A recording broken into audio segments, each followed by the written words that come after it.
This is WWE and ECW alumni, the Blue Meanie, and you're listening to PCW. The question is, are you ready? Let me talk to you. I will give you a show like you have never, ever seen before. Why? Because I can. What do you guys want to talk about? I am that damn good. I am the B-E-S-C. In the color red, in a world full of black and white, I am the eater of worlds. Yeah, if you're some man,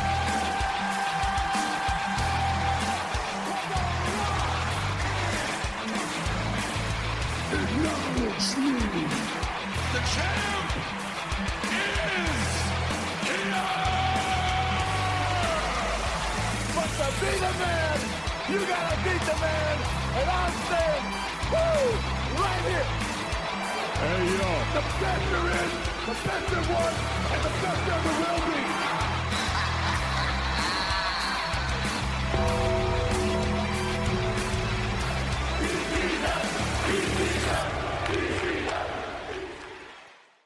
Ladies and gentlemen, boys and girls, children of all ages, welcome back to another episode of PCW Podcast Championship Wrestling. I am your host, Wayne, also known as Semi-Dry Chicken, and tonight we are going to talk Backlash. We're going to give you our predictions, we're going to talk about news, we're going to talk about the draft, we're going to talk about some exciting things that have been happening on Raw and SmackDown, we're going to talk about that motorcycle that just ripped it past my house. Yeah, but you know what? I can't do this alone. Let me bring out the commentary team, and we'll get right to it.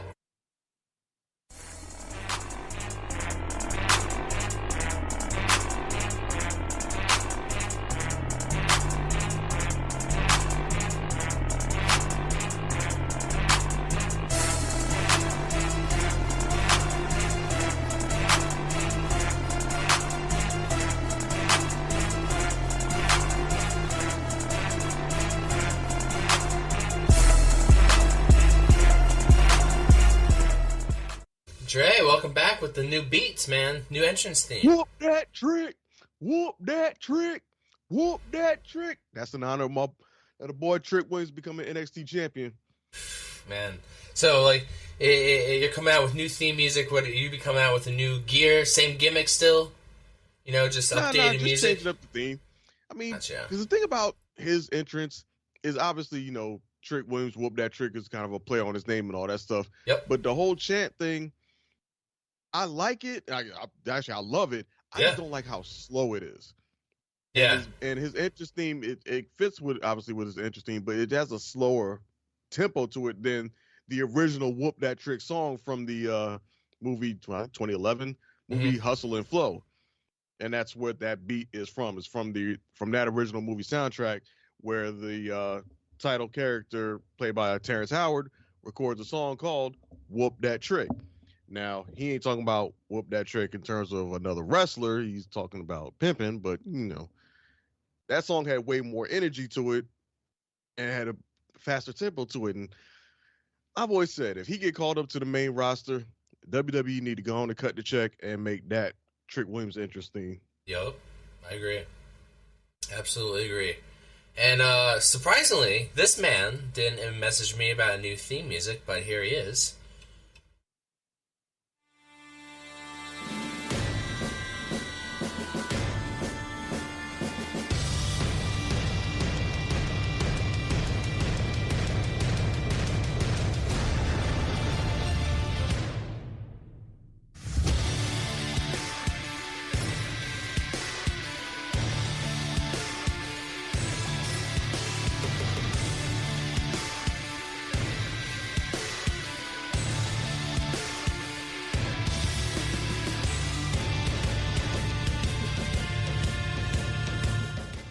Doyle, welcome back. Oh, it's me. It's a D-O-Y-L-E. And a little inside baseball here. I'm playing hurt today. A little little trip to the dentist that involves some needles and a scalpel and some blood and some stitches.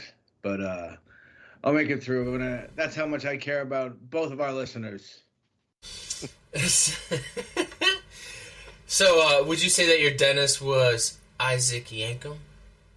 No, actually, luckily he was not. He was Isaac Savum. Oh. No yanking. I see what you did there. Yeah. And meanwhile, the other people who are Googling, who the fuck is Isaac Yankum? That's gotta be Kane. Yeah, that's one of the gimmicks Kane had before he was the Big Red Machine. Yeah, he used to be a blonde, curly-haired dentist. I guess his gimmick was to go around and rip people's teeth out. Yeah, like what a change! Like to just change that gimmick ever so slightly and be like, you know what? No, this isn't gonna work. We got to ditch it, and like now you're just gonna be like this monster, like this. Well, he was also fake Diesel, right? Oh, That too. dude. Yep, he did the fake Yeah. Diesel thing. Oh my Well, gosh! it's Yeah. just proof if you're a good enough wrestler and you got the genuine talent, Yep. keep trying until you find something that works. Oh, Yeah. so if you're googling who Isaac Yankum is, also Google fake Diesel. If that's a very famous photo, fake Diesel, fake Scott Hall, and you'll be like, that's fucking Kane. That's the what is he, like the mayor or what is he now? He's the mayor of Knoxville. Mayor of Knoxville. There you go. I just saw a video of him today on my feed. I didn't get to hear the audio. It's promoting something in Knoxville. But, man, that'd be pretty cool, though, to have him as your mayor, I guess. I will choke slam all taxes. I will tombstone all the crime. Yeah, dude, we're going to France. We're going to France for... Dude, this pay-per-view kind of crept up on me. I guess because like the build for this was just not very big. Well, I can say there was also kind of a significant WrestleMania hangover. Yeah, that, and they also threw the draft in, which we'll talk about too. Like, just I was like, ooh, just too much. Like, I was all focused on the draft, and I totally forgot about Backlash. And it's like, oh shit. Well, It's don't like worry, they made it Saturday. very easy to forget about the draft. Yeah. WWE seemed to be more focused on hyping up the draft and Backlash as well. Right? Yeah. Name me some famous French wrestlers. What's some French wrestlers that you guys know of? None. Oh, come Andre on. the Giant. Thank you. Maybe heard of him? Oh shit! Yeah. Did I know? Yeah, dude. I didn't Andre. realize Andre was French. We. Yeah. But no, I was looking up. Do you guys remember? Who was the ruthless aggression guy? Wasn't there a French Yes. tag team? Yeah. La yes, Resistance? La Resistance. Do you remember La Resistance? Canadian. I think they were. I think You got. one of them was fake French. Yeah, you got Rene Dupree, Sylvain Grenier, and Robert Conway. Because they did swap out one of the guys. Fake French. Yeah. I remember this. I remember what's his name? Rene Dupree. He used to do that like little side shuffle thing in the ring. There was a wrestler in like the 50s called the French Angel. If you ever want to see what a really weird looking human being looks like, throw that in your Google machine. How about the French Tickler? Is that Well, real? that's something different entirely. Oh, okay. So what is it with the WWE and Dupree's? Rene Dupree a couple years ago. Now we got Maxine Dupree and whatever the fuck LA Knight's name was before it was LA Knight. What was it? Wasn't his name also Max Dupree? Was it Max? I don't remember if it was Max. Yeah, or Max. I think it was. Yeah, because I was like, for a split second, I was like, oh, are they supposed to be like related? Yeah, that's weird. That like some wrestling names like are just very common, like having like Del Rey at the end of your name, or I don't know. I just feel like there's Couple common names. Well, it's that like they changed Steven Regal to William Regal because there was a Steve Austin. That was too confusing. But now we have a Braun, and a Braun's son who isn't Braun's son. Right. Yeah, we were just talking about that the other day on Discord. Yeah, we have now we have all these Brauns. Like, no, not confusing, not at all. But hey, at least we don't have Butch anymore. We have Pete Dunne back. You know, well, I think Gunther. I still like Butch. Gunther, honestly, has grown on me. I was such a Walter guy. Like, the name Walter, I don't know, it just felt like it just fit him. But Gunther grew on me. Just like his prestige as Gunther rose along with the Intercontinental title. Yeah, he made the name. Right. It was okay when he was Walter. He was just the fat guy slapping the shit out of people and having good matches. Like, right. But he like, was like, oh, he's just like me. But Gunther on a different level. yeah, like, dude, like, some people who haven't seen like NXT Gunther, go back and watch him in the UK. Like, he like dominated with that title for the longest time. I think he beat Pete Dunne for it. Yeah, he's only been pinned like 3 times in his entire tenure with the company. And I think he's been a champion for like 85% of that time. Yeah. He had, famously the longest IC title run. I think he had the longest with that UK title. Yeah. He had that for longer than he had the IC title. I think he had that for like 800 something days. Well, he's been a champion for like 85% of his tenure, or something ridiculous. He's what you call a dominant force. Yeah, I'll say. Yeah, so we were talking about it off air, but last year's pay-per-view, the Backlash from last year was in Puerto Rico, had 7 matches. This year, we only have 5, but it is like 5 years ago. What? It does That seem so Puerto long Rico ago. show. Yeah, and it's cool. Like, it's cool though. Like, we're getting 8 years ago. Backlash So isn't like this Right. one's out. This one's out in France this time. You know, just like last year was out in Puerto Rico. So that's a big jump from like the last pay-per-view, which was in Philadelphia. So, because I was actually thinking about the other day, is like, I wonder when WWE is going to come back to Philly, because I was already thinking about like the next show I want to go to. I was like, it might be a while. Might be a while till we see him back in Philly. Possibly. Yeah, so much has changed since SmackDown last will be year. for long, I would say. Yeah, I mean, Doyle, I don't know. I don't see them really coming back before the end of the year. Certainly not for pay-per-view. No, definitely not for a pay-per-view. Well, I would say our SmackDown will happen anytime now. But it's here all the time, I feel like. Yeah, I mean, Philly's still a big market. So I mean, something's Oh, gonna come yeah. there. If it's not a Raw or a SmackDown, it'll be a house show or 2 or something. Because Yeah, we have... they make good money off that Wells Fargo arena.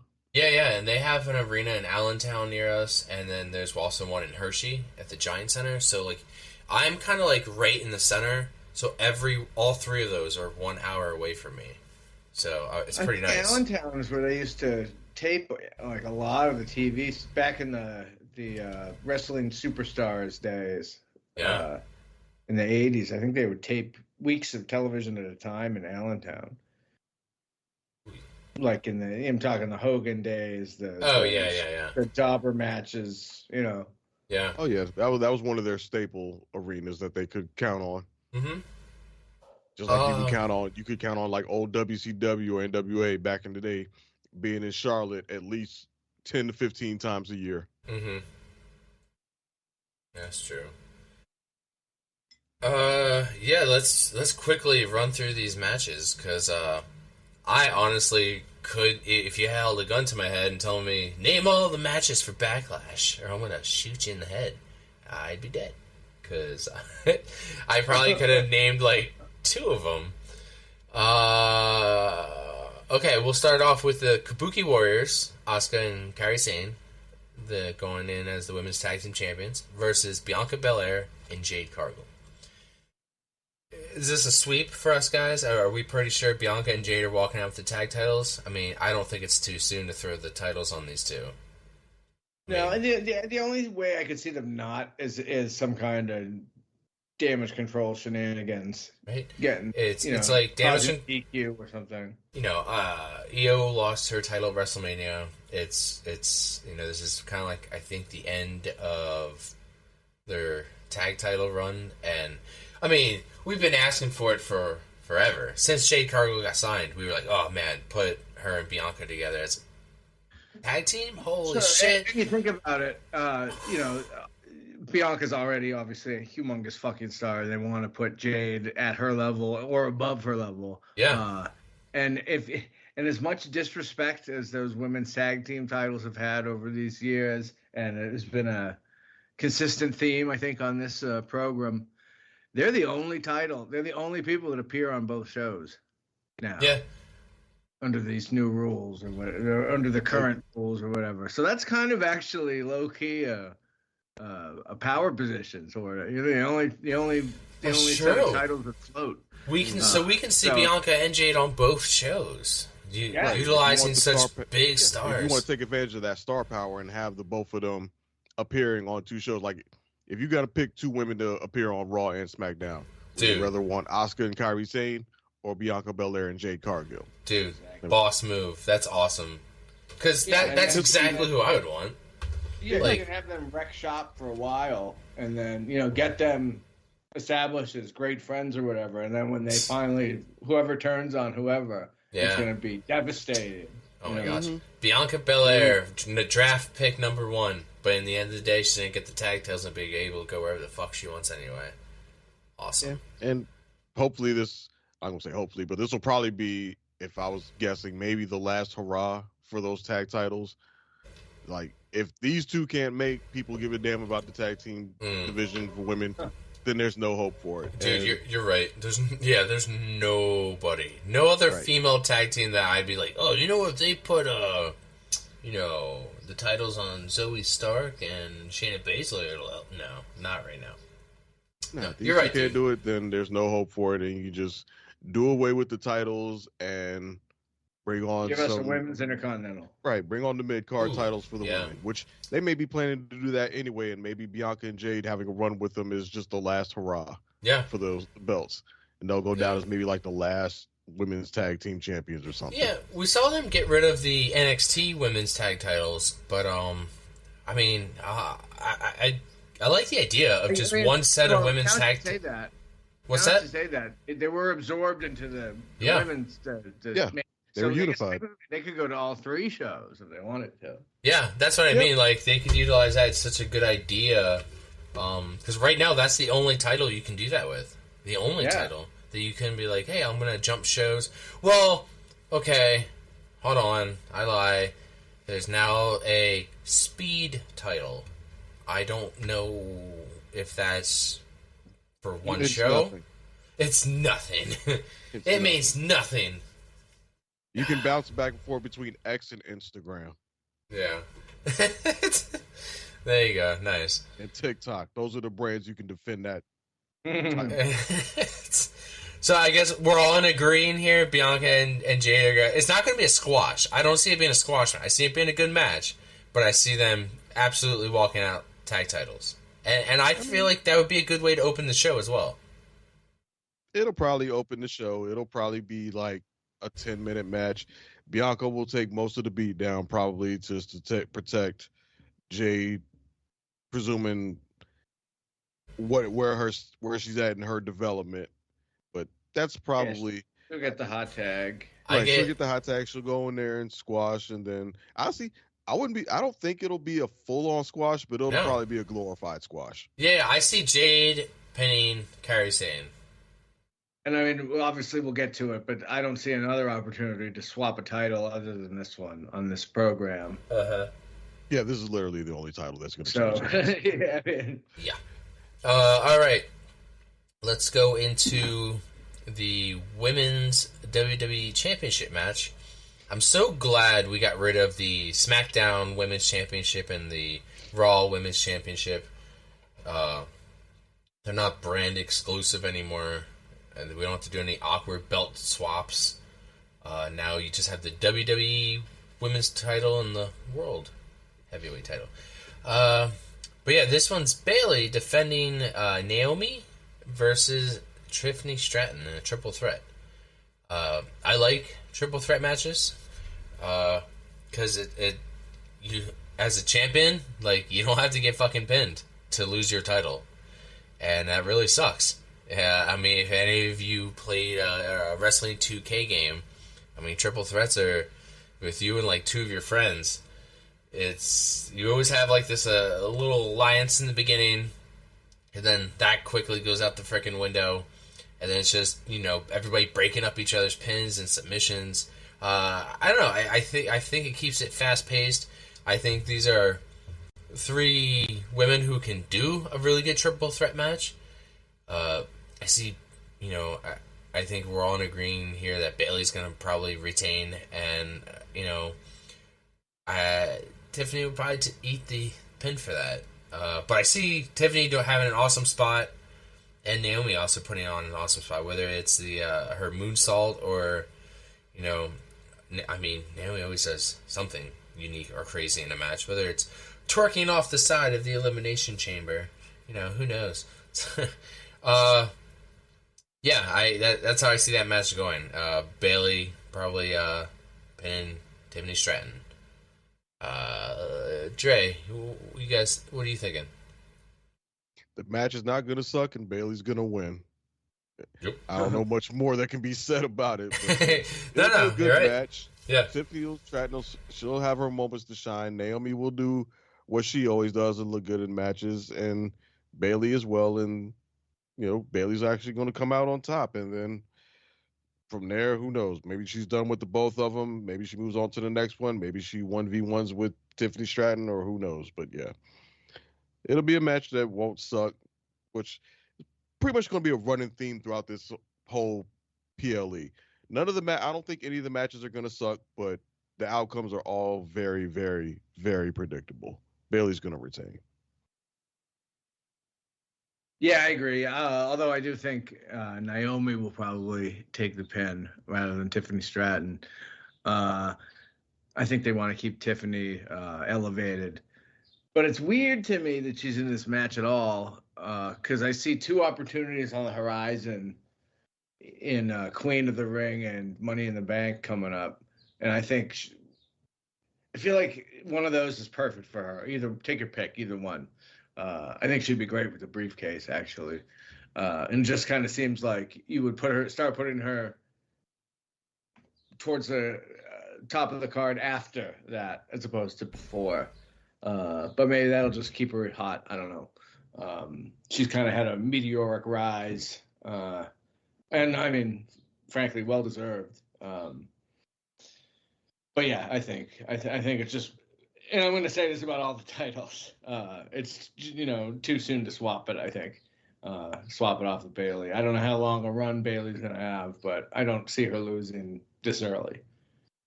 Now, see, between those two, if it was like her being Queen of the Ring, or what you call it, Queen, or Miss Money in the Bank. She'd make a great Queen of the Ring. Also, I'm about to say, I would lean more towards Queen of the Ring for her, because I think that fits more with her character.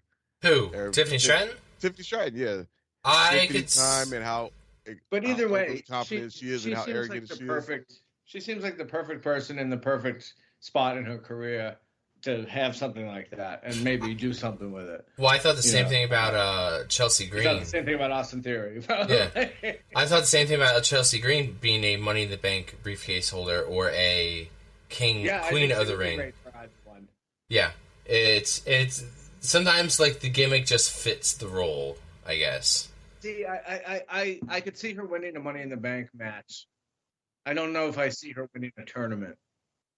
You know what I mean? I know she's a good enough wrestler to win a tournament, but she's a good enough professional wrestler to be in the right place at the right time to grab the briefcase, Yeah, because you sometimes need more cunning than anything else to win that briefcase. That does make sense with how she's portrayed. Yeah, if it was just a single match thing where she seizes an opportunity and takes advantage of it. Yeah, I can't see her going through three people to win a tournament, or four people, or whatever it ends up being. Right. I think it depends on who's in the tournament. Depending on who's in, if it's a bunch of if they have the tournament like basically being a bunch of the women's mid card, then I could see her absolutely coming out. Yeah, if on it's top. Maxine Dupree and yeah, Right. yeah. I mean, Fair enough. not right. Yeah, unless it's like Bianca and Jade and Nia Jackson, all them in the tournament, then okay, yeah, Tiffany's probably not gonna win. But if it's like Liv Morgan and I would say arguably maybe even Nia Jax, but like Liv Morgan and like Chelsea Green, Sonya Deville, Shayna Baszler, Zoe Stark and them, and then Tiffany Stratton, then yeah, Tiffany Stratton's probably gonna come out on top. Well, whoever ends up winning that Queen of the Ring, we know one thing for sure: they'll be covered from head to toe. Mm-hmm. Okay. Let's move on to Damian Priest, the World Heavyweight Champion, versus Yeet Jey Uso. Yeet. I mean, honestly, like I thought about this. There's two ways, obviously. How I was thinking of this going because I was like, well, we've had these long, lengthy title runs the past few years, right? Is this where we're going to get a title? Maybe not, the WWE title. Maybe it's going to be the world title that might kind of hop around for a bit. Doyle, there was a time in wrestling, like, was it like the Attitude Era, like the WWE title would be switching hands, every month, I believe. Oh yeah, I mean, specifically before WrestleMania 13, I think, which was was in April or whatever. I think they were on their fifth WWF champion. Yeah, at that point. So it's not like unfamiliar to them territory of having a championship title, like a world heavyweight title, switch hands that often. So, I mean, it's something we could see. 2002, I think, still that year may still hold the record for most title changes in a year. Yeah, I mean, one year there was like 17 of them or something. Yeah, but and that many in like 2002, but 2002 was crazy because you had the year started. I might be grossly over exaggerating. I remember 2002 because I remember the year started with Jericho as champion. Then Triple H won it at WrestleMania. Then lost it the very next pay-per-view to Hulk Hogan. And then Taker. Then Hogan lost it to The Undertaker, I think maybe like two pay-per-views later. Yep. Undertaker dropped it to The Rock at Vengeance.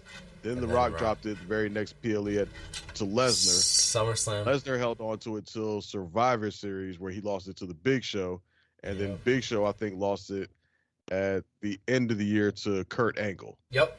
Dude, I was going through my head. I was like, yep. Yeah, dude, that's exactly. I just found an article from 3 years ago, so it's pretty up to date. It says that in 1999 there were 11 title changes. Yeah. Jeez. I mean, and then Dre just rattled off a shitload for that one. Yeah. That like 1 or 2 year span. Like, so like the thing is, 02 was third with 7. Yeah. So like it's not unfamiliar territory. So like they could totally go back to that, and like think of like a handful of wrestlers on that roster that you would want to see like just a world champion. Like we want to see Jey Uso as a world champion one day. We want to see LA Knight as world champion one day. So like maybe even like somebody like Kevin Owens getting another world title run. Or maybe Sami Zayn finally getting a title run. Gunther getting a world title run. So, like, there's a long list of guys who Roman basically stacked and smashed that I would really like to see as world champion.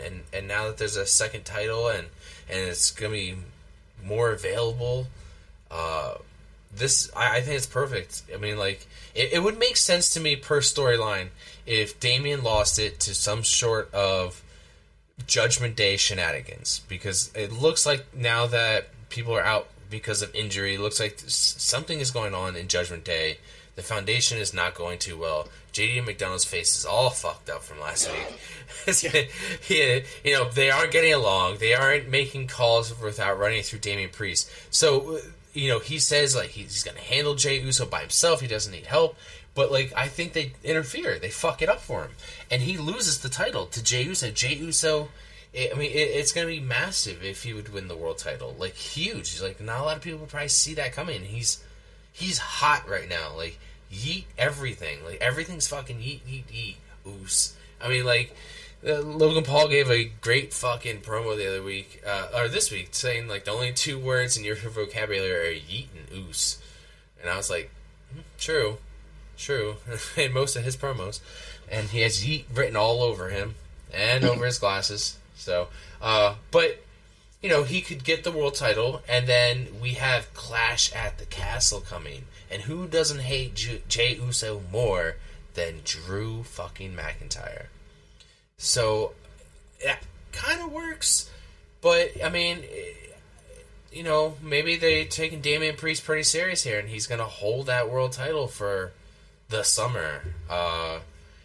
And I guess he would have to beat Jay clean. No Judgment Day interference. It could totally go that way. But I'm leaning towards, I want to, God damn it, if I don't want to see Jey Uso win this world title. Even if it's for a few weeks. It furthers the story because we know we're getting to Drew being champion. We know we're getting to CM Punk eventually beating Drew. Like, we're getting to bigger feuds, I guess. Also, I'm going to mention, I am happy to see we don't have WrestleMania rematches on here. This isn't a WrestleMania Backlash. Like we've had previous years where it's like, some of them could have been, like, predictable. Like, I can kind of predict the next pay-per-view because 2 or 3 of these feuds are going to continue. We're just going to get rematch after rematch. I mean, we did get a little taste of it. We got AJ Styles versus LA Knight again, but, well, it wasn't a nice payoff. Originally the pay-per-view was called WrestleMania Backlash, right? Yeah. It was So originally called it was much Backlash, more and then they added the continuation. WrestleMania Backlash to it. At some point, they started adding that, where it was, I guess when it became like damn near just rematches for days. Yeah, just running off the coattails of like the leftover fumes of WrestleMania. It's like, no, like I want to move on. Like, well, they also made such a big deal about New Era, and I think they, if they just populated this show with rematches, it would completely kick over the line in the sand they just drew. Yeah. Oh yeah. Like, and nobody wants to go and watch a pay-per-view of just full of rematches. I mean, yeah. It also minimizes WrestleMania. It doesn't make WrestleMania special if y'all just gonna run it back the next month. Oh, Yeah. dude. Yeah. Yeah, exactly. And we've seen that happen in the past. And it's like the second time around, it's like we just don't care. I saw it already.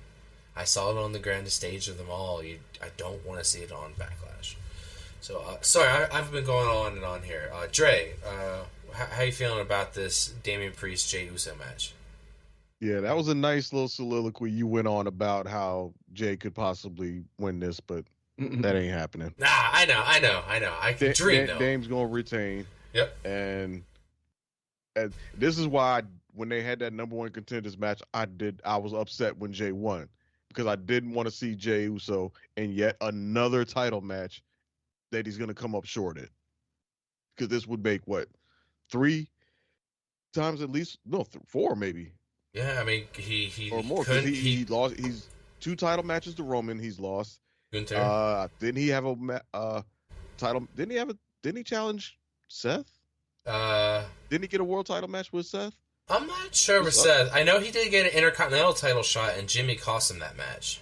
Yeah, he had. I see one with Gunther. I thought he had like a random world title match with Seth Rollins, like not on any kind of beef thing, but just like No. he randomly gave him a shot and came up short on that one. I as feel well. like he might I don't be- know, but he just, I just don't see him winning this one. I don't see them shotgunning this thing off of Damian Priest that fast. I think there's still more development that's going to happen in terms of this whole, rift that's going on in the bloodline. And I mean, not bloodline, in Judgment Day, and Damian Priest slowly but surely starting to maybe turn babyface and, wanting to stand on his own. I think there's still more meat on the bone, and they're going to take more time to develop that story. And that doesn't happen if he drops the title this quickly. Yeah, I mean, I think I already gave it away that I don't see Damian losing the title. But I mean, Jey Uso is clearly going to get a world championship at some point, Yeah. unless he breaks his neck or something, something, God forbid. Yeah.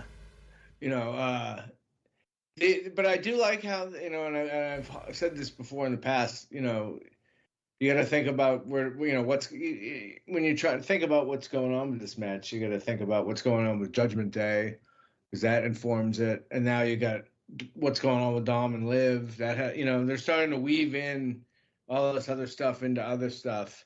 And it's cool that you have, characters with multiple stories going, or multiple feuds with different people for different reasons. And it's kind of all, starting to connect, which is kind of cool. Yeah, I mean, I think we're probably going to get Jacob Fatu at this show.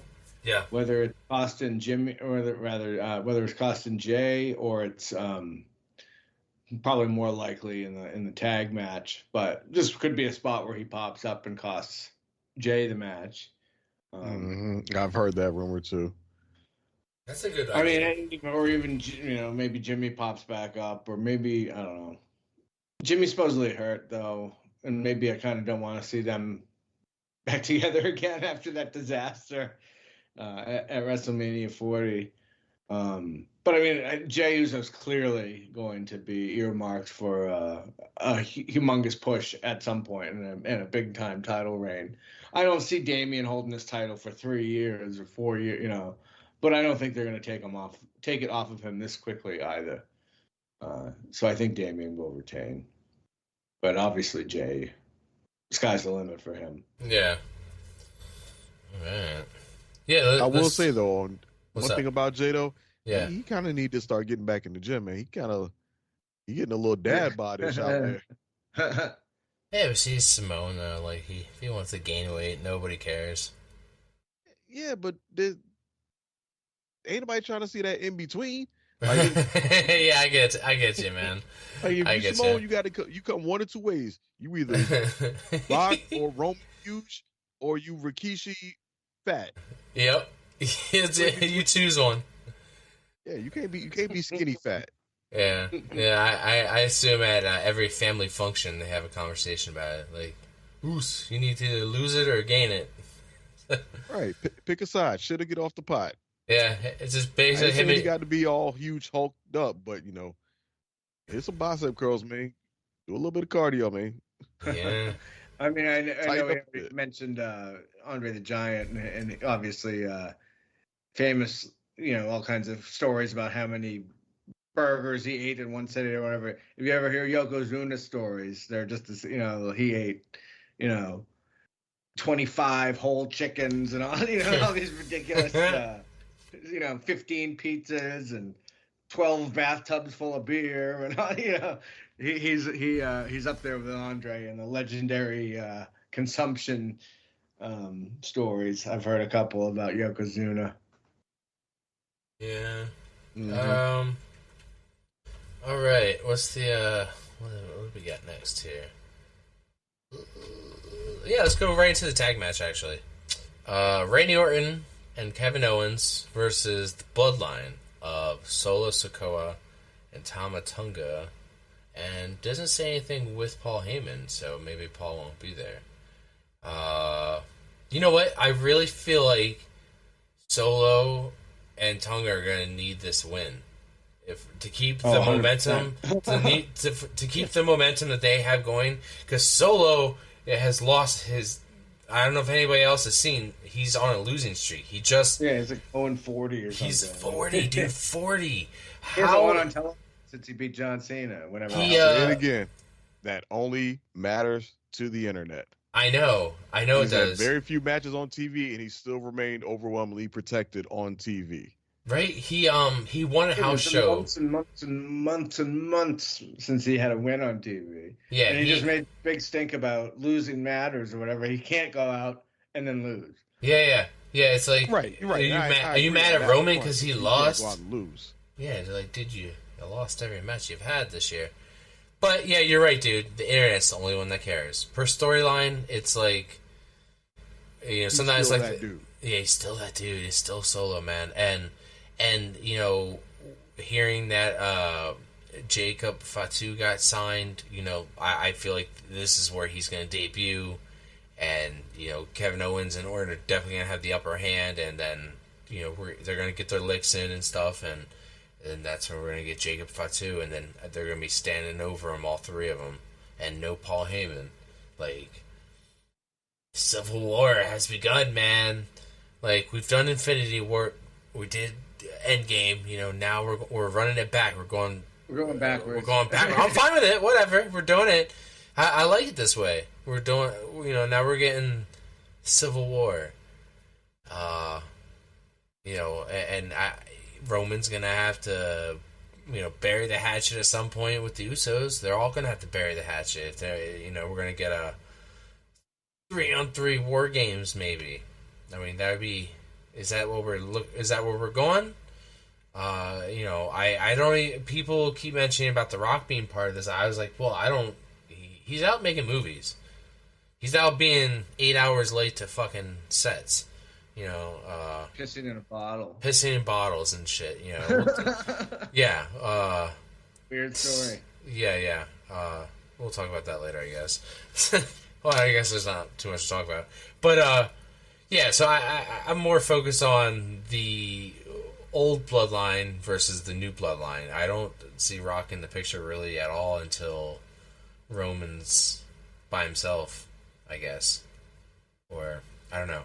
But yeah, I Solo and Tonga need this win. It's gonna be a great match though, even though it's not like a no stipulation match, just a regular tag match. I still think it'll be pretty good. Yeah, I mean, and Randy can afford to lose this match. And yeah, you know, for sure. It won't damage them in the slightest. No. Yeah. They can take the L. Obviously, as much as they've been paired up together, we kind of know where, you know, two individual wrestlers who get paired up for a period of time is eventually going to head to. Eventually, they're going to end up beefing with each other, and they're going to have their own feud with each other. I'm not saying that this is going to be the catalyst of it, but this may be where I guess the spark happens, where you see the first kindlings of, okay, eventually they're going to turn on each other. Eventually one's going to turn on the other. But yeah, we've already said it. KO and Orton, they can afford to lose this match. Tonga and Solo need the win to establish themselves as a legitimate threat on their own, as their own version of the bloodline. Which, you know, if they lose this match, then all credibility is lost. Nobody takes them seriously. Obviously, they have to be built up. Solo has to stand on his own as, you know, the leader of this, whatever this new faction of the bloodline is. And yeah, like we know, eventually they're going to come heads up with the original bloodline. And what the timetable on that is TBD. But again, this is another match that kind of has a predictable end to it. Solo and Tonga are going to go over. I think the only real question to it is, do they go over on their own clean, or do they go over due to interference from a debuting Jacob Fatu? Shenanigans all the way. That's they're going to be all about that shenanigans, dude. My guess is probably Jacob Fatu. I think this is where he interferes in. I don't think he's going to interfere in the Jay and Priest match, because I think obviously you got the Judgment Day there to interfere. There's no need for another outside element to get involved in that match. Yeah. Yep, I agree. Doyle, what are you thinking, man? You agreeing with us? Oh yeah, I mean absolutely. Solo and Tom and Tonga have to win. Yeah, if they don't, they're dead in the water. You know? Dude, it'd be a crash and burn for sure. But like they're whatever they're doing is kind of just starting, you know. So you can't pull the rug out from them at this stage.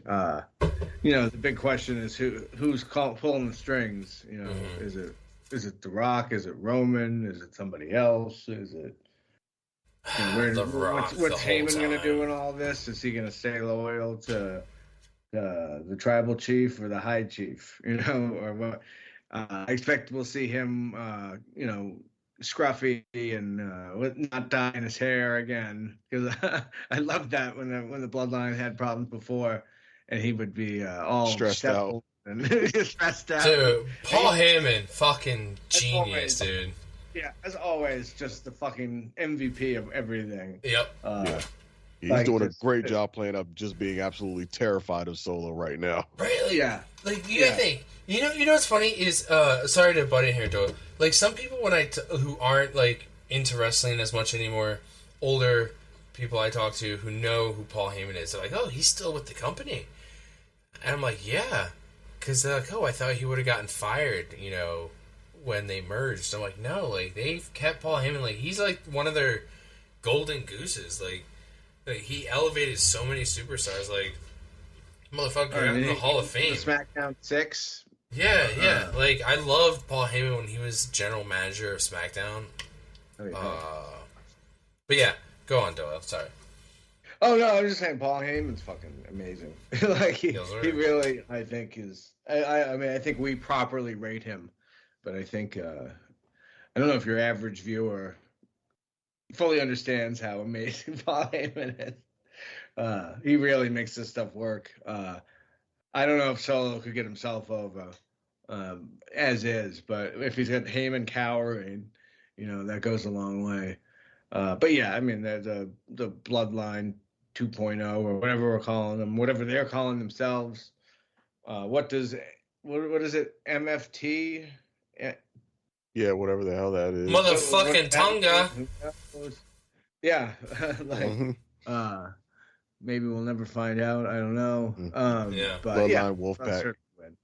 And like I said, Randy and Kevin can eat that loss very easily. They're at the point in both of their careers where they don't need to ever win, really. Like they'll be just fine. Yeah. And they're doing a great job of not making Kevin look weak or anything by any stretch of the imagination, because he's not backing down the slightest bit at all. Like he's still showing up to fight every single time and just absolutely just running up on him. No miking, no talking, no nothing, just straight action, straight hands. Yeah, he's walks that fine line between being legitimately seen as tough and being a fucking goofball.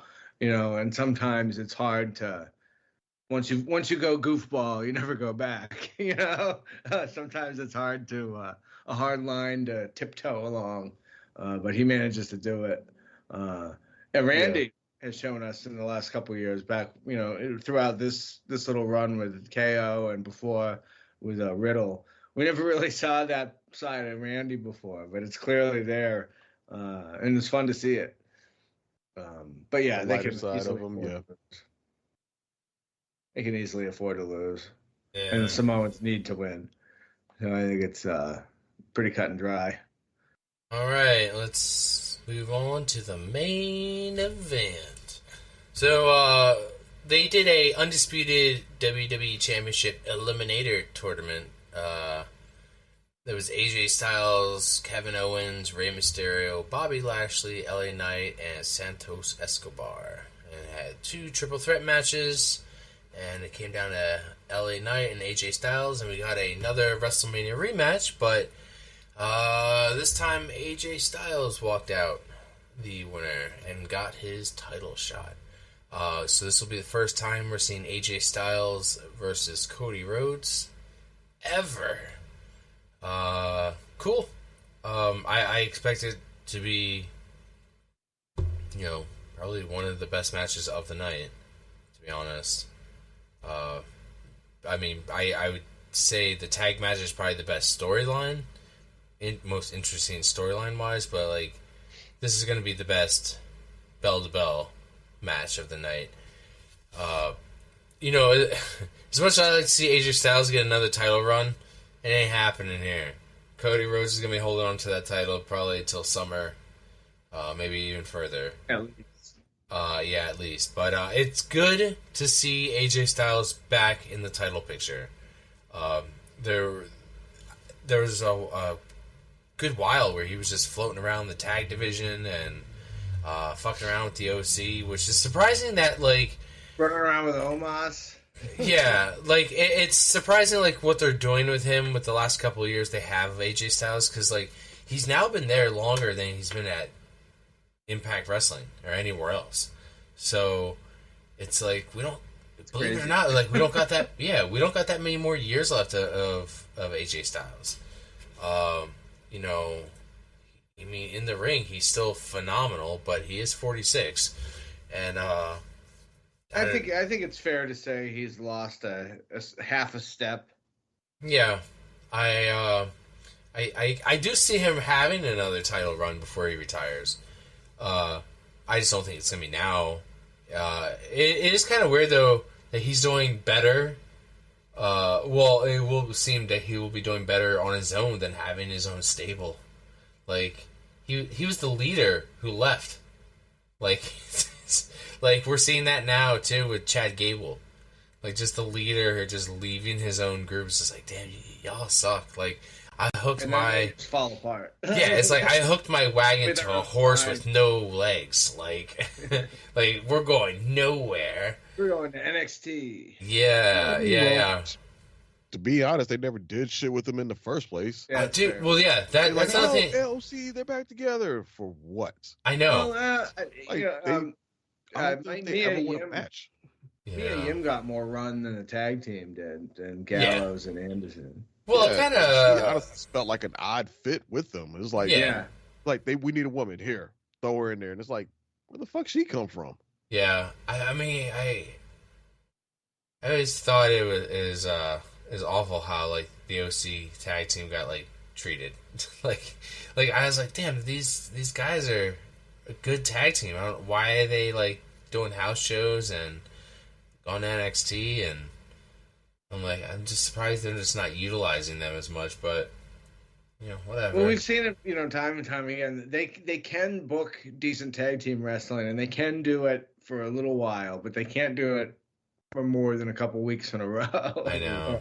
or more than a couple matches in a row. Yeah. And then they seem to fall like it's like, oh, maybe they're getting it. Maybe they're starting. Oh, no. It starts start, stop. I hope now that we've got two sets of titles, we'll maybe get more consistent tag team wrestling. But That's what I'm hoping Maybe too. if they're gonna have to, but to do that they would have to invest in actual tag teams again. It seems that now they're only investing or interested in pairings that have some personality to each other, like two guys with some personality, throw them together and call them a tag team, rather than actual pure, established tag teams like OC, like Caden and Katana, like Street Profits. Instead it's like, oh, these two guys, Austin Theory and Grayson Waller, they have some good chemistry.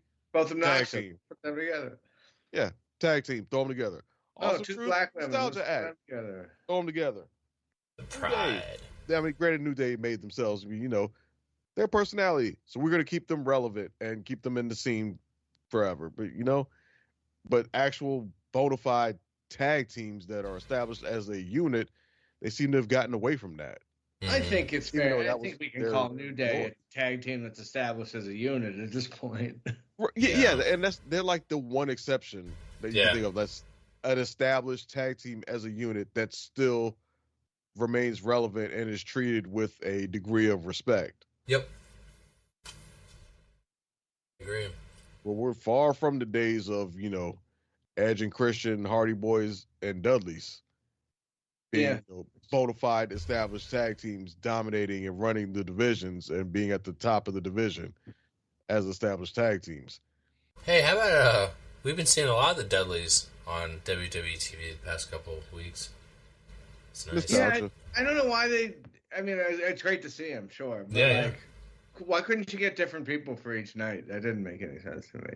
If you're going to bring back legends, why don't you bring back twice as many legends instead of the same legends two times? What? You weren't excited to see Tori Wilson? Aged Tori Not Wilson? I'm excited to see Teddy Long. I'm always excited to see. Oh Teddy yeah, Long. me too. I like during the draft, he was doing his like dance, and you could see him in the back of the room doing his dance. I was like, classic Teddy Long. But like, I don't need to see JBL twice. Yeah. I don't need to see JBL once. Yeah. Oh, but they had to set it up perfect with Ron, just, and then when they had that CM Punk, Drew McIntyre, Biff, stint, and then you just had him out of nowhere. Damn, like I'm up here, you little bitch. That was funny. I think he's contractually obligated to say that. Damn. Much, oh, Ron's here. We got to throw a damn in there somewhere. Yeah, he gets paid for it though. He sold a bunch of damn T-shirts. Didn't you guys buy a damn T-shirt? Damn. Damn show didn't. Yeah. So back to this match. Yeah, Cody Rhodes walking out, champion, still undisputed. Oh, Gonna yeah. close the show. Yep, good match. 20 minutes. Cody wins. Yeah, you guys both in agreement. Oh yeah. There's no way they're taking the belt off Cody this early. No, Could you honestly, imagine? Right. Could you imagine how upset people would be? I'll be honest. I don't see Cody losing the belt for at least a year. Yeah. It's like Honestly, I don't see him losing it at all in 2023. it's Whoever he faces at WrestleMania next year, TBD. But I highly doubt he drops it then. I think we could be looking at. He's easily going to have a 365-day reign, in my opinion, and it might go. He might crack 400 or so. I can see it easily going like a year and a half before he drops the title. That's what I mean, like with the world title. Like if we've had, these lengthy title runs, and I think people were kind of sick of it. But if we could have one title in the company that's going to have a long, lengthy title run, it's going to be Cody's. So, like I said, I feel like the world title could be the, hey, we're going to get that world title, asterisk next to your name. Like, everybody's going to get a world title run. It's going to be short, but you're going to get, world title under that Wikipedia asterisk. Even like, I thought about it too, like the idea of John Cena, and I know this is looking too far ahead, John Cena and Randy Orton, making that 17-time world title run. Like, Orton needs to rack up a few more, but like that world title short runs, that could rack it up. I mean, technically, Drew McIntyre was champion. It counts. It's 5 minutes, but it's fucking counts. And now he's like a 3-time champion. We need to get. Sure. Stuff like that does count. And yeah, you might have those little short pop up wins briefly and shit. That's how Charlotte got to 14 and shit. But yeah, and sure, I agree that the world title will probably be the one that gets passed around to a certain degree, and that we'll probably see shorter reigns with the world title. I just don't think it's going to be 30 days short for Damian Priest. I think he'll get at least a few months with it before he drops it. He might not last till SummerSlam. He might, like we said, he might drop it at Clash of the Castle to Drew. Yeah. And then Drew may hold it till, I don't know, SummerSlam or Survivor Series or something. But all that is still TBD. And like I said, it'll probably happen that way. I just don't think it's going to be as rapidly tossed around like we saw in the past. Yeah, and I think if you do that, then again, you're back to diminishing the world title when it's finally, after coming close to a year, at a point where we see it as a respectable title and we don't see it as the number 2 anymore. Especially now that the undisputed, that the WWE title's off of Roman's hands. Yeah, but I agree with you. But I do want to see at some point. I'm certainly not here, and I can't even think of a circumstance. But I do want someone wacky to win it. in a way that we never saw, a swerve, as they used to call it, or I want to see the title change on Raw. And when was the last time one of the world titles changed hands on Raw? It has to have been years. Yep. And there's a perfect candidate for that, but currently, right now, he's a world. A little more sense of anything can happen, Sure, I could see that as well, but currently the perfect candidate for that right now is a world tag team champion. So he got to drop that first before R-Truth can become a world champion. A girl can dream. Yeah. Do you guys need to take a break or anything before we get into news? Nope, I'm good. Cool. I want to play the bumper anyway because it's been a while since I played the bumper. All right. News team, assemble!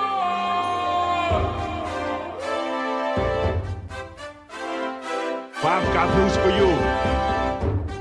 Well, I got news for you.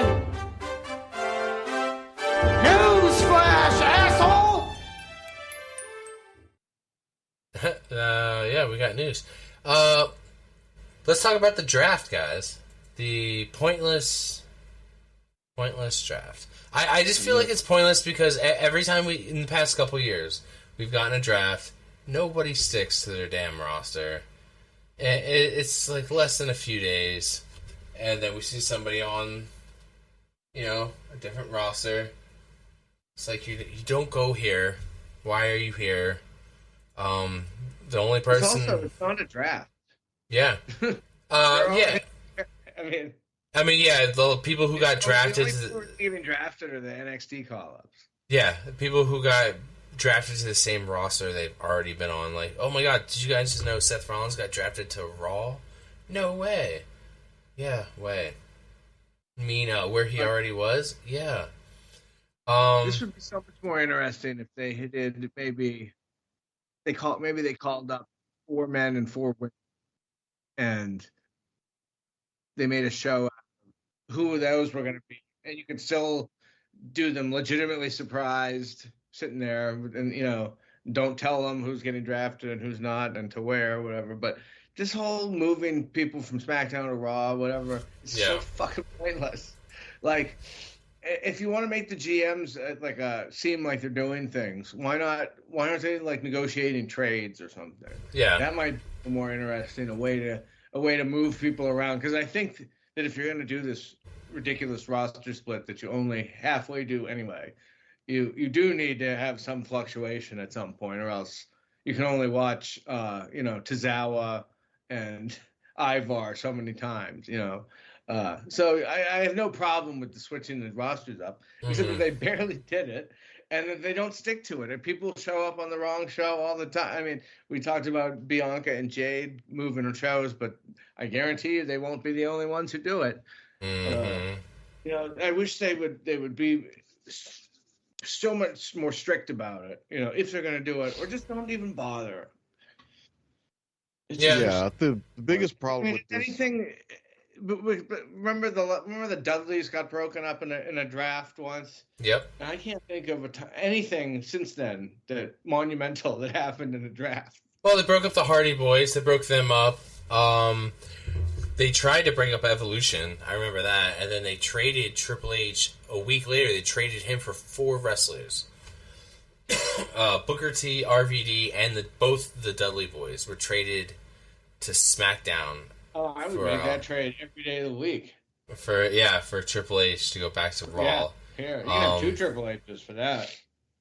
Yeah, I mean, maybe if they stick to it, if people stick to their roster, it'll make the next draft actually fucking matter. It'll make, because they have both rosters on the pay-per-view.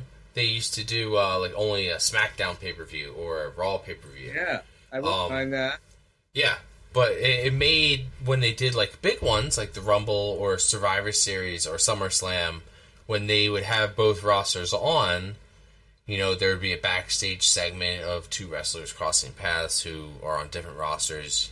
Maybe it's foreshadowing something, or we get excited for a feud that we never seen, like two wrestlers we've never seen in the ring together. We get that at the Rumble and stuff. It makes that kind of shit more exciting. So Exactly. they need to really. I hope that now this is new era, maybe they will just really buckle down on listen, this is where you are, this is where you stay. Like the only people who have free roam is the women's tag titles. I mean, and Draft also, there also used to be things contested. Have matches to see who would get the first draft pick or whatever. yeah. Or they could just if you win this match, you get to choose which brand you want to go to, something like that. So I think there's pretty easy ways to change the rosters without having to go through a list, basically read a list of everyone's name is basically all that happened, right? Yeah. It's just so stupid. I feel like there's a lot of potential there, and they just fucking every year it's just a fucking nothing burger. Oh. Well, the order this year, the draft picks were just ridiculous. It's like, really, Jey Uso's really your first draft pick for your roster? Yeah, really? I mean, in fact, the only thing that made any sense was finding a way to get Roman out of it. Because obviously, if he isn't the first pick, the whole rest of it is just stupid, right? Yeah. So they made that move, and I said, okay, maybe they are taking it seriously this time. And then, nope, they weren't. Nia Jax, round 2 pick. Nia Jax. Ricochet, round 3. Bloodline was a round 3 pick. And then Alpha Academy made round 4. I'm just looking at the order of some of these. Braun Strowman, round 2 pick. Imperium as a round 1 pick. I like that. I mean, really, realistically, though, I mean, the problem with the draft wasn't so much, who was drafted in what round. Because, I mean, yeah, let's be honest, that whole number 1 draft pick or anything of that is irrelevant. It doesn't matter. All that because it's not like you had any type of, you weren't a prospect before this. It wasn't like you were going to multiple teams or as multiple people vying for you. It was either or. The big problem was the fact that they were wasting these quote unquote picks, announcing the same people just staying where the hell they were. That's a waste of this shit. If it's a draft, and especially you're talking about the way y'all hype this up, it's gonna be shaking the foundation of wrestling and all this change. And then over half of the picks were just so and so staying where they're at. Mm-hmm. There was nothing surprising, nothing shocking. Out of all those picks, regardless of what round they were, the only ones that really kind of happened that made you go, oh, or react in any way, shape, or form was Damage Control going to Monday Night Raw. And that's basically it. I think that was the only pick in this whole freaking draft. Ray and Dom are back on the same show. Most everybody went to the same shit. And the people who did switch brands outside of Damage Control were, negligible. Like Shinsuke Nakamura to SmackDown. Okay. Andrade moves. Chelsea Green and Piper Niven to SmackDown. Okay. Candice LeRae and Indy Hartwell to SmackDown. Okay. DIY to SmackDown. Okay. Most of the shit was nothing. The only interest that was there was, again, Damage Control to Raw and the NXT call-ups, which some of those were fairly predictable. We all pretty much predicted Ilya Dragunov was getting called up. Yep. It was nice to see that. The one positive I will give them in the terms of the draft is it seemed like they genuinely, people at NXT genuinely did not know who was going to get called up. Yeah, I agree. So we got those real pure reactions from people. Yeah, and the other wrestlers seem genuinely happy for them. And Shawn Michaels seems like he was generally going out there greeting them, giving them hugs, probably giving them some last words of encouragement before they go up to the main roster. And they put kayfabe aside. If they wanted to do a draft would be picking people from NXT to call up. That would be a draft. Yeah, but you could Yeah, but the only problem with that is that you can only call up so many people, so that's not enough to stretch out across 2 shows. Hell, it's barely enough to make Sure, but one then show. they can just call up people whenever they feel like it anyway. You know, like they just called Tiffany Stratton just got called up out of nowhere, or after the Rumble, I think. Like she didn't get called up, but she didn't get drafted. She was just called up. I mean, it's a made up sport with made up rules. It doesn't really matter. It's real to me. Yeah, I mean, so if you go, the thing is, just, I if did you're like going to how, call it a speaking of things that don't made up sports and things that don't really matter. I love how much time they devoted to Nick Aldis trying to sign Braun Breaker, and then he got drafted to Raw. Oh yeah, the whole signing all him that and time. that's And fucking Aldis funny. trying to sign Braun Breaker, and then which is another thing that was just dumb as shit. Yeah, Like, this guy was signed to your brand just to be Exactly. drafted not even 6 months later exactly. to another brand. Like, that's dumb. Like, if you were gonna, there were other ways they could have structured this that could have been Like, more why interesting. Like, didn't he have rather an than being exclusive like a contract? draft or some shit, just have it like, or if you're trying to be, sport adjacent, which is basically what they're trying to be. They're trying to be sports like, which is why they had this whole draft thing in the first damn place. But name a sport where somebody gets drafted to their own team that they're already on. Exactly. That's what Like I the mean. Kansas City Chiefs don't draft Patrick Mahomes every year.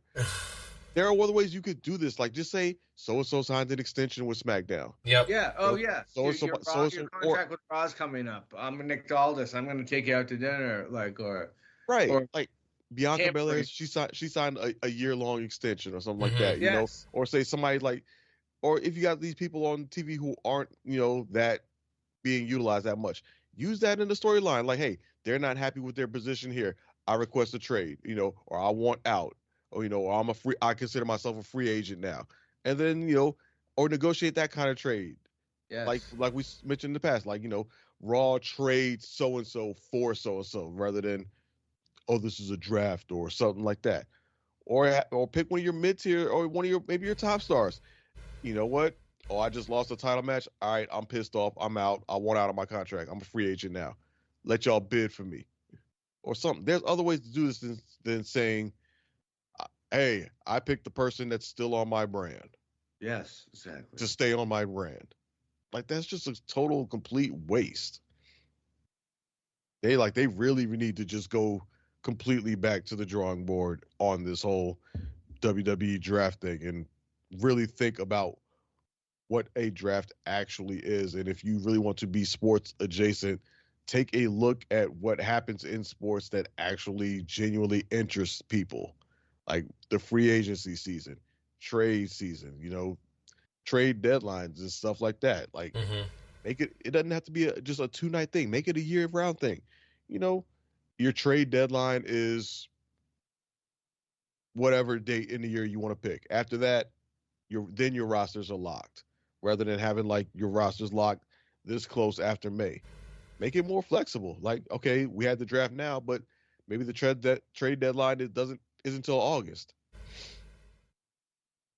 And then after August, then you're locked in for the rest. Then the rosters are locked through WrestleMania. Yeah. It's just it seems that it could have so much potential, and it could be a chance to make it more realistic, if that's what you're going for, or more sport-esque, if you will.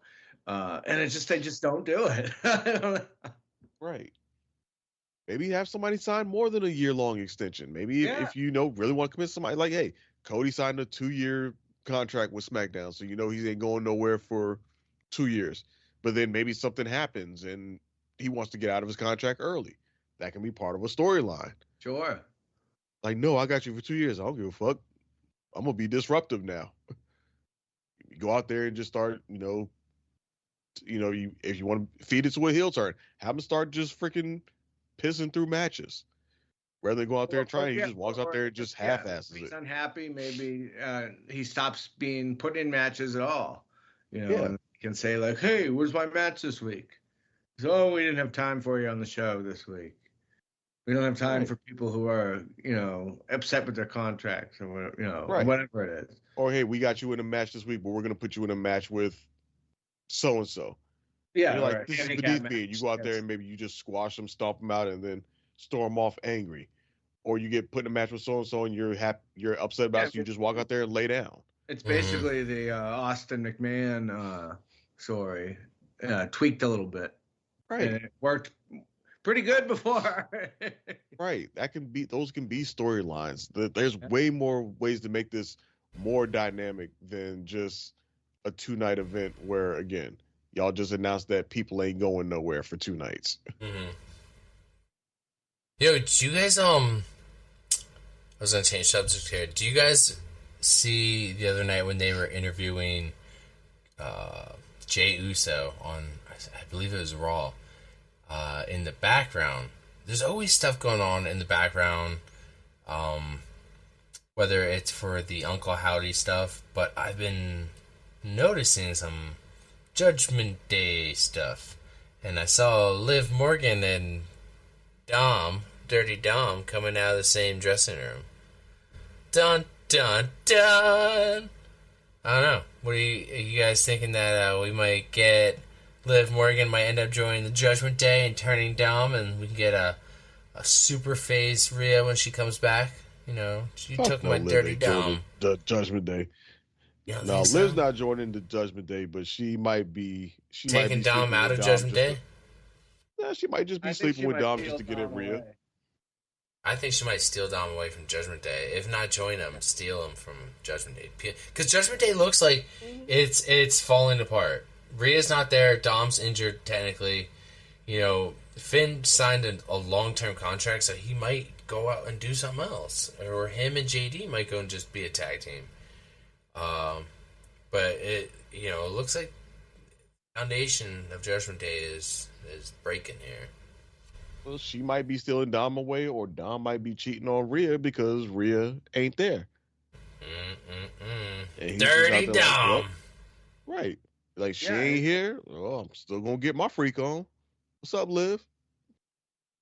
And I think we've seen matches before for between two men for a woman, basically, right? Didn't we have a feud over Miss Elizabeth with Savage and Flair? We've seen a couple. I think DDP had a thing in WCW, didn't he? Where like his wife, he had to like win back his wife from somebody. But I think we might see that, but in reverse, with Liv and Rhea fighting over Dom. And then when Rhea beats Liv, she also turns on Dom anyway and becomes a huge babyface in the process, which she will be when she comes back. No matter what she does, she could go kill a puppy, I think, on in the ring, and I think she's gonna get cheered. Yeah, I'm like, yeah, I think it would be fun to see, because we've seen two men feud over a woman a million times. It might be fun to see two women feuding over a guy for a change. It would be an interesting twist. I don't know how well it would work though. It just seems kind of weird. Like both of us are fighting over this dude. I mean, Dom would look like an absolute fucking G in the middle of this shit. Like, yeah, you say both y'all fighting over dick. Okay, but yeah, it could work if they play it right. It could totally work if they're not fighting over him, but more or less fighting each other because of him. Because of him, yeah, exactly. Yeah. Not like I want him back and I'm going to beat you. No, exactly. That's why I say Rhea wins the match and then kicks him in the balls. Yeah, more like, oh, bitch, you was out here fucking my dude? Fuck you, and I'm whoop your ass too. Yeah, we've seen similar stuff like this before. It's Hogan and Macho Man and Miss Elizabeth, Matt and Edge and Lita. Oh, yeah. What was another one I just thought of off the tip of my head? I can't think. Lashley and Rusev and Lana. That's another one. What was her name? Yeah, it was. Yeah, Lana. And Liv was inserted in that one as well towards the end. Dude, I've seen this play. Trish, Christian, and Jericho. That one is the one I was thinking of too. Yeah, we've seen this play out several times, but now it could be played out with just two women and Dom. Oh man, that'd be awesome. Fucking dirty Dom. Yeah, if they do that right, that might be brilliant. Got these two women fighting over him. Yo, I was dying the other day. What was it, SmackDown? It was Raw. Ray and Dom were on the same show, and he called him Dirty Sanchez. Talk about his fucking mustache. Dude, Yeah, it'll be Ray interesting. he a Hall of Famer, but I don't know. I'm not looking at Ray the same as I used to, because he about the dumbest motherfucker on that damn roster. He's been betrayed so many freaking times. It's ridiculous. He has everybody, dude. Everybody betrays that guy. Also, though. Like, everybody freaking turns on Ray at some point. He still keep giving these fools chances. Yeah. You can say the same thing about the Stinger. Yeah. Well, Stinger just gave the same person chances over and over again, and most or less in Lex Luger. Yeah. But Ray, his kid done turned on him. Freaking Santos turned on him. Carlito done turned on him. Pretty sure Andrade gonna turn on him at some. Well, no, Andrade's on SmackDown now, isn't he? Batista turned on him. Oh wait, maybe I bet there's probably a list.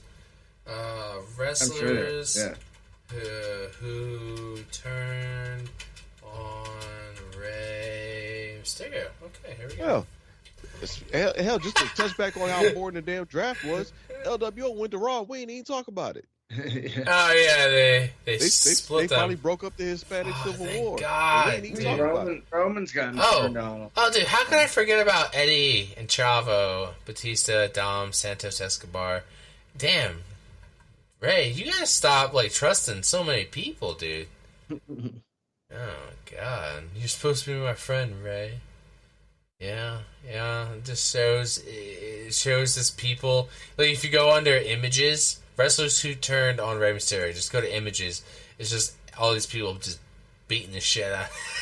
Just every photo is just Ray getting beat, and then him crying in every photo. Do you guys remember when he won the vacated WWE title and John Cena beat him within the same night, and he lost it immediately? And then that's when CM Punk returned then with the WWE title. I remember that. It was vacated. Ray won it. And all of Ray's title runs are short. 2 weeks. Yeah, right?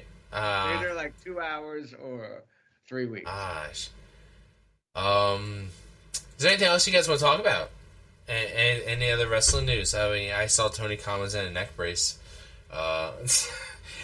He's not really perfectly fine. Moving perfectly fine, not good at kayfabe, and then saying that they are the Pepsi of wrestling, and WWE is like the Harvey Weinstein of wrestling. Yeah, that was stupid. That was dumb. Honestly, he just needs hard. he needs to be an off-air character. Dude, don't. Yeah.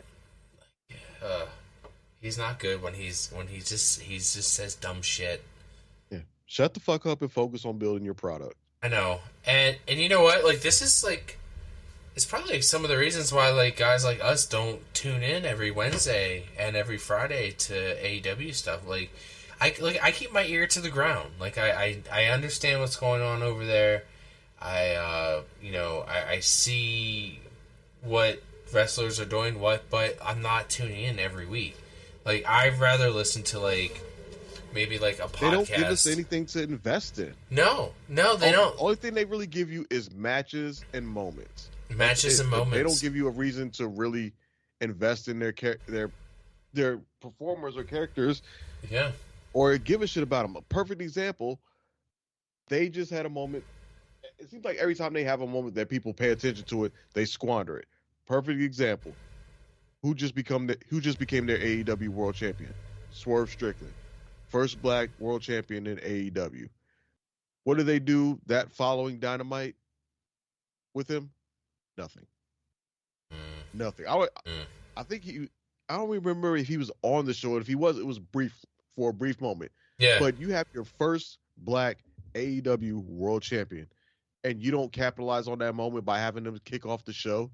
You don't celebrate that. You don't acknowledge that in any significant way on your flagship show. When the whole fucking internet's been talking about it the whole damn weekend since Sunday through Wednesday, talking about swerve this, swerve that, swerve that. And you kick off Dynamite with whatever the fuck you kicked it off with. Your big moment that on that show was Tony Khan taking a fucking pile driver. Almost nothing with this black world champion that you just crowned that everybody was talking about. And then you want to follow up with, oh, we'll do it on Saturday and Friday on Rampage and Collision. Oh, so your new world champion's been relegated to your B shows. Just completely fucking wasted your moment. Completely squandered the moment. Don't nobody care about that shit then. Your shows with that barely scored 300,000 viewers, and that's where you go to highlight them. It's a fucking waste. It's a spit in the face.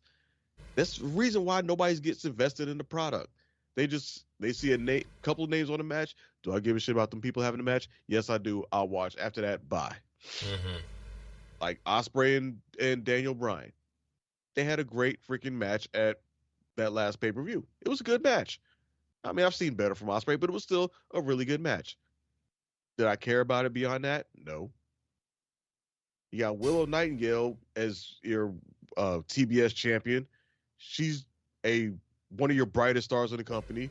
A pure, genuine babyface in every sense of the word, as clean-cut babyface as it could be. People absolutely love her. You ain't really doing much shit with her. Y'all probably about to hoe her out to freaking Mercedes Moné at Double or Nothing. Mm-hmm. Like, they don't do anything with the talent that they have to make us care about them. They just seem just to be like, we have great matches. Tune in. And that's not enough to make anybody invest in your product long term. They'll just continue to do what they do now. Okay, there a match on this show that I care about watching? Yep. Okay, I'll tune in for that match. After that, bye. And until they change their product, until they give us a reason to care about these wrestlers past the moment or past the next match that they have, it's not going to grow. I think losing MJF for them has been a big deal. Mm-hmm. He was such a driving force behind not just his storyline, but he kind of trickled down into other storylines. And I mean, I in as much as they haven't said on television or whatever, I believe that he is going to remain in AEW, and the so-called bidding war of 2024 is just a story. Oh yeah. But when he comes back, he's gonna. He's one of the few guys that can do both. Can do the storytelling part and the excellent pro wrestling part. I would love to see him in WWE at some point, but I don't think it'll be anytime soon. But man, do they miss him? And when he comes back, whenever it is, I think the whole program will get a boom as a result. Sure, because he's probably like the only person on the roster that I think people have invested themselves in over any kind of extended period of time.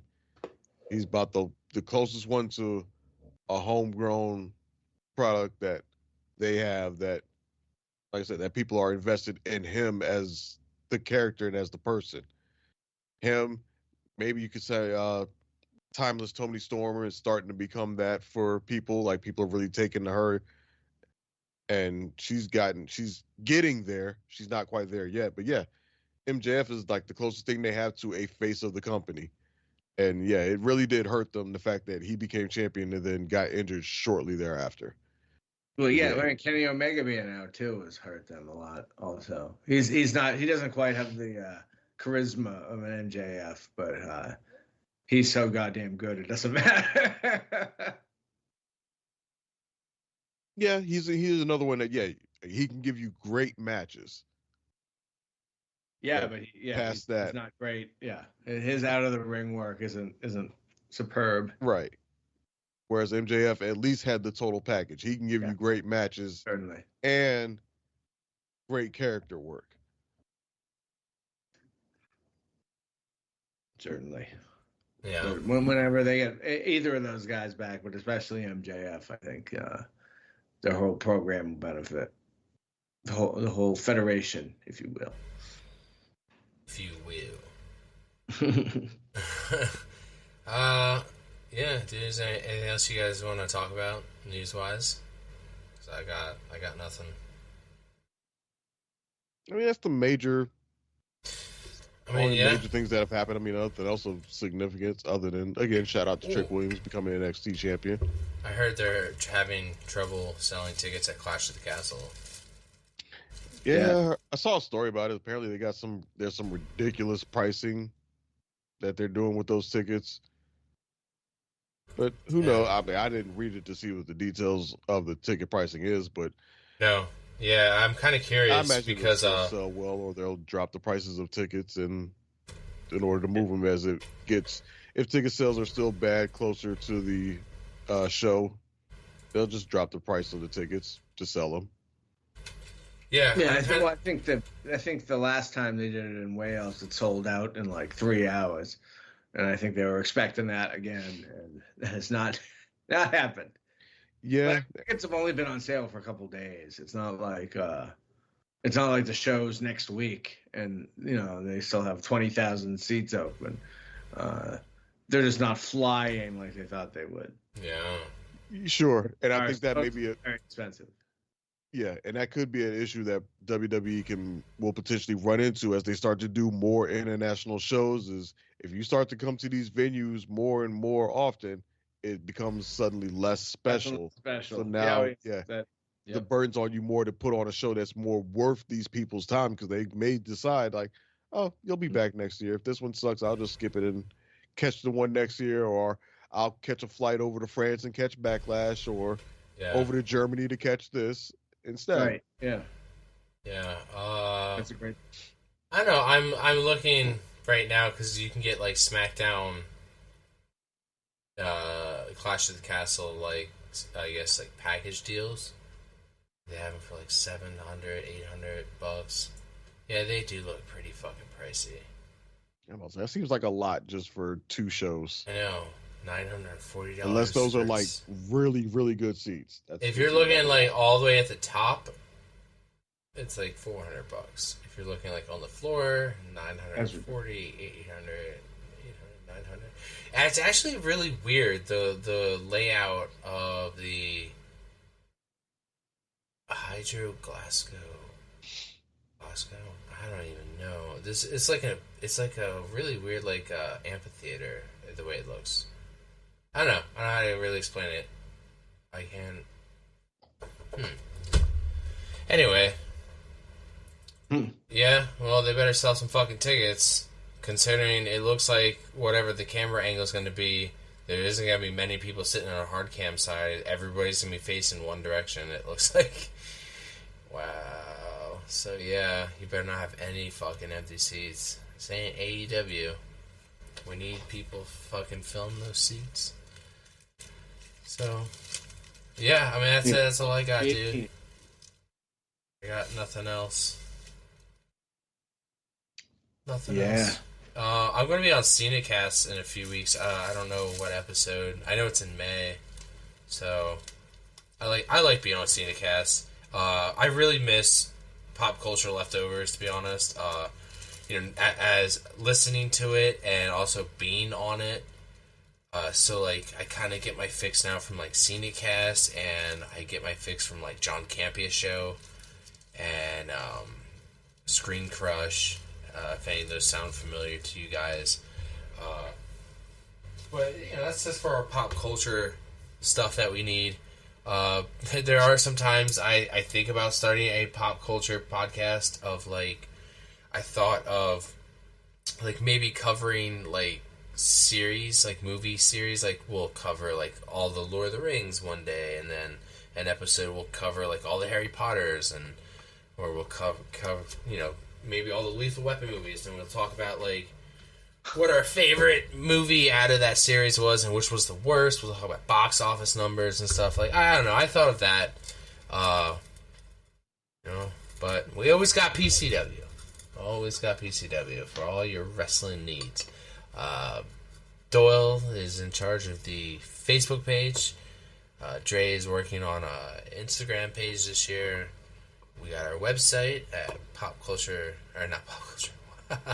Podcast Championship Wrestling at podium.com, where you can also get on our Discord, and there's also a link for Pro Wrestling Tees, where all our shirts are sold. And if you have a question you want to write into the show, feel free, or leave us a review. You can find me anywhere at Semi Dry Chicken. Dre, where can they find you? You can find me as always in our in our Discord under Outlaw Star. Talking wrestling Mondays, Fridays, PLEs, and in between. And in between. All right, Doyle, where can people find you if they want to annoy you? Yeah, I'm just on the Discord, and like you said, on the Facebook page there, so be sure to like that, please. Awesome. Well, with that said, gentlemen, we are out of here. We're gonna wrap this bitch up. All right, let's. Should we dip or should we yeet out of here, or should we bye bitch? Oh, those are all Surprise very. them. Yeah, here we go. Go be your team. You are the world's dumbest son of a bitch. The fact that day in and day out, for almost 6 years, I have proved to everybody in the world that I am the best on this microphone, in that ring, even at commentary. Nobody can touch me. You are not ready for Oscar! Because the Street Profits are up and we want the smoke. You're next. Talk about your songs. Talk about John 3:16. Austin 3:16 says I just whipped your ass. Well, let me tell you something, brother.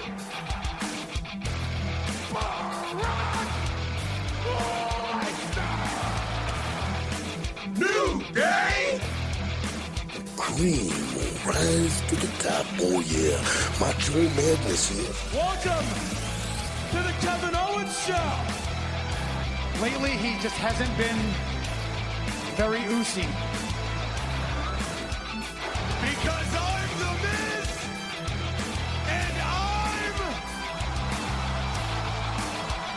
awesome. Those rotten bastards.